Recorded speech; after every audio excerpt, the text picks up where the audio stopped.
أعوذ بالله من الشيطان الرجيم.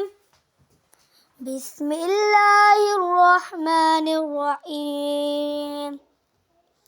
قل أعوذ برب الفلق من شر ما خلق ومن شر غاسق إذا وقب ومن شر النفاثات في العقد ومن شر حاسد إذا حسد.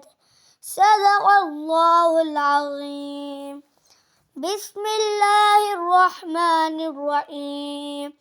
قل أعوذ برب الناس ملك الناس إله الناس من شر الوسواس الخناس الذي يوسوس في صدور الناس من الجنة والناس. صدق الله العظيم.